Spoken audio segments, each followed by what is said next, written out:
just want to share this with you now. I've had an extremely good run and loving meeting the Northern Californian people.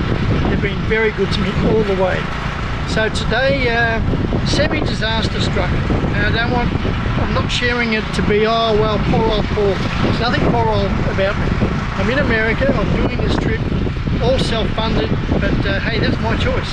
But things did go a little bit sour, you might say. So what happened basically was I rely on, my laptop takes a massive amount of charge. So the only way I can really run that and do any of the editing is to constantly run the generator. Now the generator in the RV, quite typical in America, is actually built in. So a couple of great things: when it's running really well, all it's doing is it's taking the fuel, the gas, from the engine, from the RV. So if you've got 12 gallons in there, it's going to use some of that 12 gallons. Now that's all well and good, but then when the generator starts playing up, which it did today, playing up so bad that I started it up, and it kept doing that, and I could not get it to run consistently. Consequently, when I was editing and preparing for this week's video to go up, it just wouldn't. I had suddenly then the laptop went flat because I couldn't charge. I didn't have 110 volt back at home, 240 volt. I had no power to charge the laptop, and then I was going nowhere. So this all started happening yesterday. Oh, it's alright, no problems. I'll worry about that in a minute. I'll get down, I'll go to places like some of those coffee shops and all that sort of stuff. They say you can have internet. Alright, that was okay. Then when I got down there, I drove 9 miles down to the coffee place, the American coffee place, for the life I cannot think of it. Starbucks, yeah, I think it's that, something like that. Anyway, I got down there and said, oh sorry, no one can come in now. This was at 7 o'clock last night. Oh, you can't come in because we're closed, we're only doing drive-throughs. So that eliminated my ability to be able to get any internet done.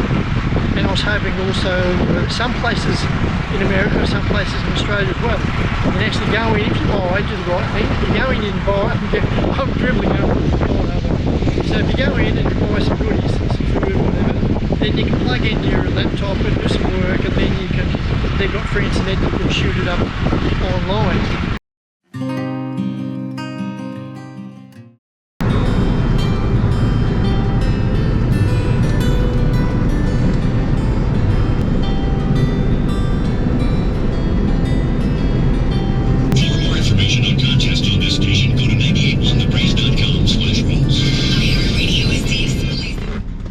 I just pulled over from the freeway. Whew. I'm only 1 hour out of 50 miles out of south of San Francisco. I'm just near San Jose, as in, do you know the way to? Turns out I did. I've just pulled over just to get a glass of water and freshen up, stretch my legs, because it was pretty intense. That was up to a 10-lane highway. And there was 1 or 2 lanes. There was definitely distinctly 1 lane that you could get in to be what they called the express.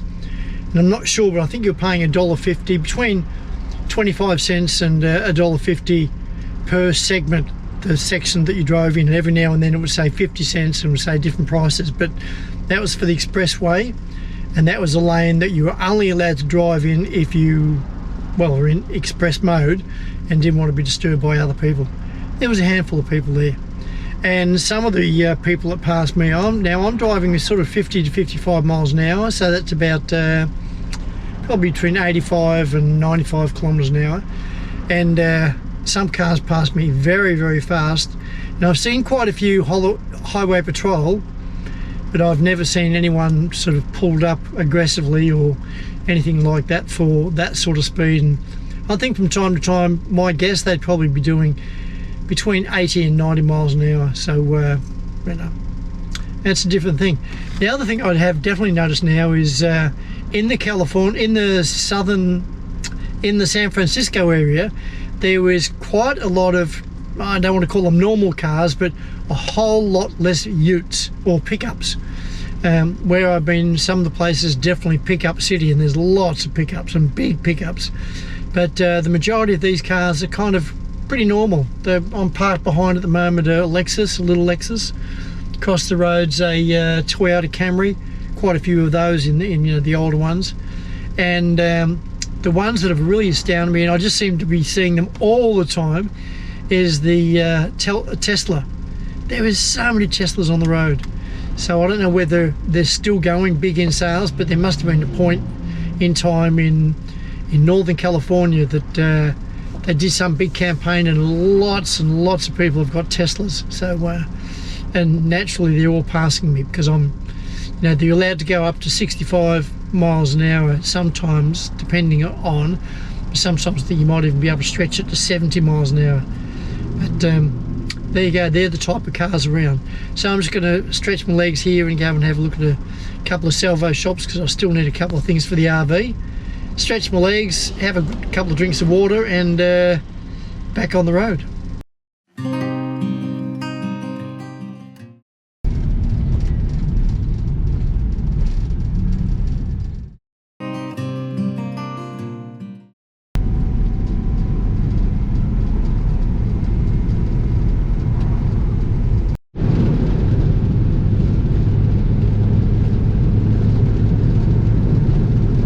Good morning, top of the morning to you.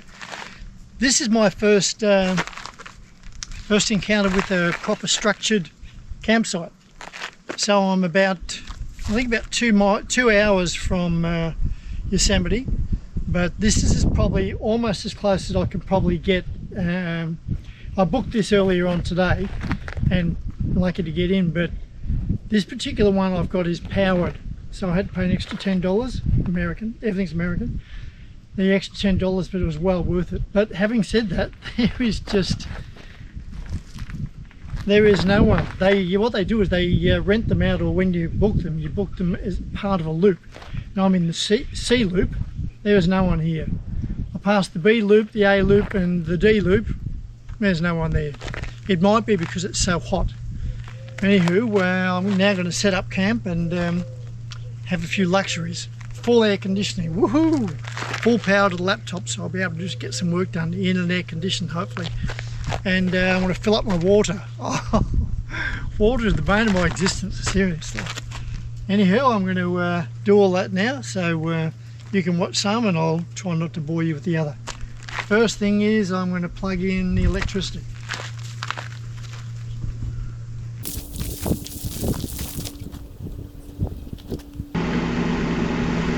Microwave's working and air conditioning's working. Woohoo! Water. I'm so excited for water.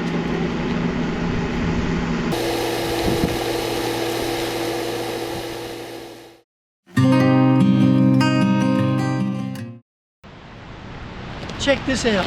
Now I've been wanting to show you this for about a week now. It's the influence of California has just got the better of me. This pack is 48 ounces. Not even sure what that is in kilos or whatever. Massive. I'm getting everything big. I went in there, bought a soda the other day. I'm calling it a soda. Didn't want to advertise the company. But it's massive. And I just kept filling it up and filling it up. And I love ice, so I just kept putting the ice in. So.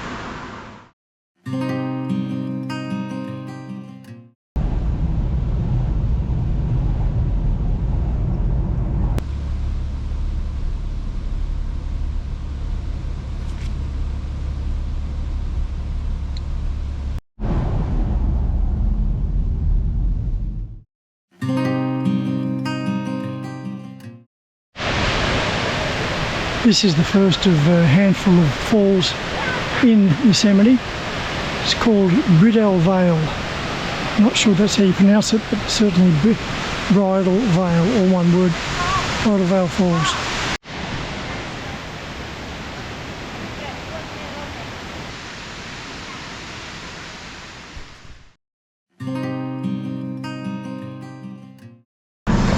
This would have to be one of the most amazing sights I've ever seen. It's called Tunnel View, and it's just as you're exiting Yosemite National Park.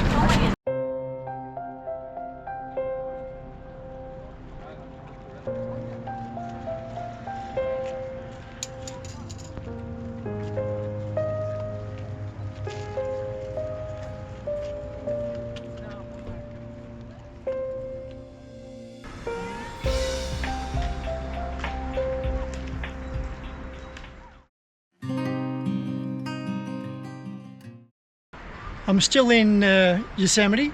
Now this I'm standing on is called the Swinging Bridge, and back in the day it really was swinging. What they did was there was a bit of a drama, and so I'm not sure if it fell down, burned down or whatever, but they've rebuilt it, and it swings a little bit but hardly at all. So I think it used to be a suspension bridge, but now if you really jump hard you can actually get it to move a little bit. In the background is Yosemite Falls. Yeah, I don't think you'll see it, but just below that's the little one called, I think it's called Little Yosemite Falls.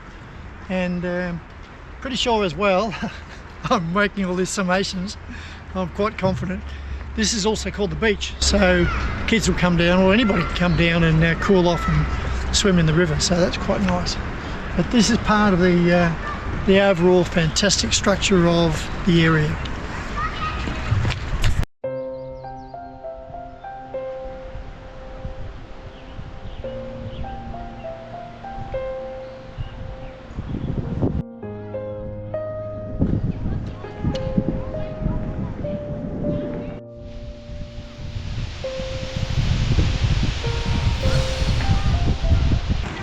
You can be almost anywhere in the valley and have a great view behind you.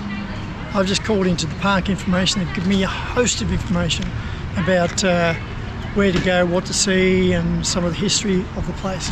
Now I'm going back to the RV, and the other two things, places I want to check out will be Sequoia Grove, the giant sequoias, and also Glacier Point. Everyone's raving about Glacier Point, so definitely want to check that out.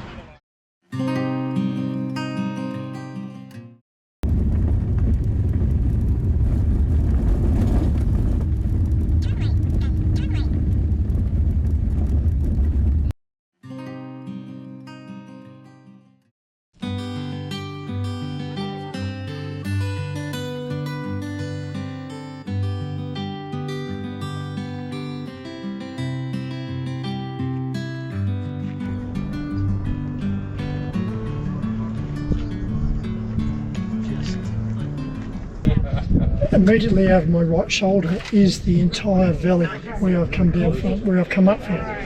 So this is where the general store is, where reception is, where the tourist bus runs in and out of. So I'll show you on the video, and but it's hard to get the real grip of just how big this drop is.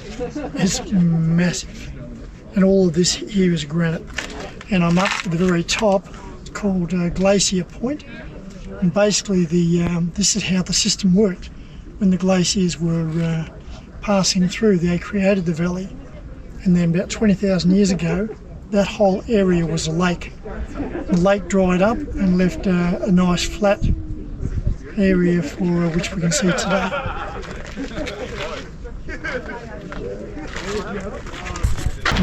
Just to give you a bit of a wrap up, so when I went up to the very top there, not sure how well you can see that, but you see there's one that kind of looks like a cap. That's, I was standing next to that, or near that, and then you can see right down in the village. So definitely well worth going up there just to get perspective of just how things were looking in Yosemite Village. Now I'm just leaving Yosemite, and there is a couple of things that I'm sure that it's well worth knowing. First of all, if you're going to camp there, it's a good idea, if you can get organised, if you want to camp within Yosemite, then to book a camp spot either a month before or up to 6 months before. In my case, I hadn't done any of those, so I couldn't camp in Yosemite, but that was fine. I camped just out of the actual national park, in a little spot sort of on the side of the road, and all was good. Worked out fine. Before you arrive there, make certain, or it's probably a good idea, to buy America is Beautiful. I think that's what it's called. It's about $80, and what it does, it gives you access to pretty much all of the major national parks within America. Now, if you don't do that and you arrive at the gate, it's $35 per car, so that'll be $35 per day that you go in there.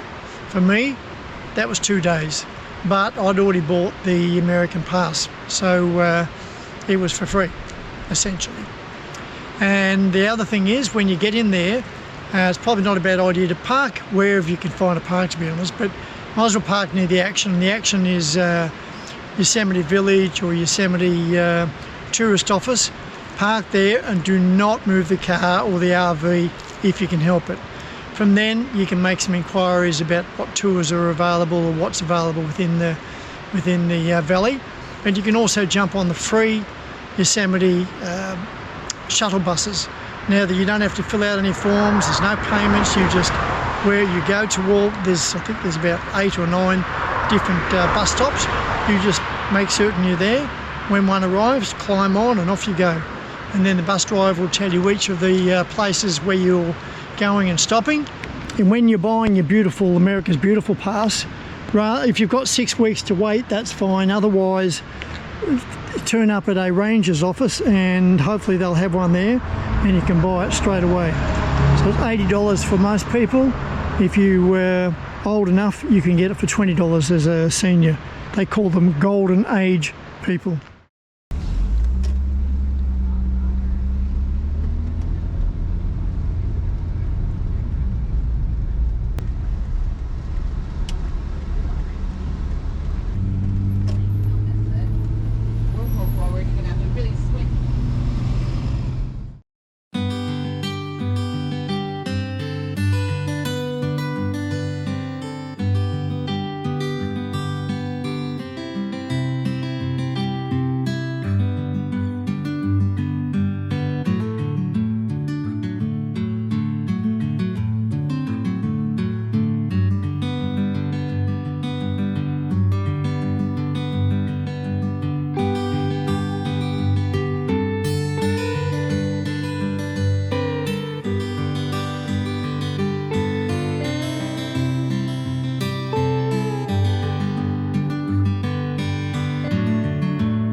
Oh, there you go. Just while I think of it, I'm going to put down some details down bottom in the description. There's a deal you can get. You can actually go to Yosemite. You don't actually have to drive your own car, which is really good. So what happens is they have a deal where the bus takes you up, takes you into the national park, so you don't have to make any payments going through there, and you don't have to make any reservations using this special deal. As I said, I'll pop those details down there. Also watch out at the end of June. What can happen is it gets so busy during the summer vacation, that they just have too many people going in, and you can be an hour and a half just waiting to get in through the security there. So what they do is they say you must have a reservation, otherwise you're not coming in. It doesn't make any difference what tickets you got or how much you're prepared to pay. So watch out for that. Now, if you found the video helpful, useful, and or entertaining, please give it a thumbs up. If you haven't already subscribed, and I'm sure one day you will. And if you think the video is worth sharing, I'd appreciate it. So until next time, this is Paul Wheel Drive, signing off.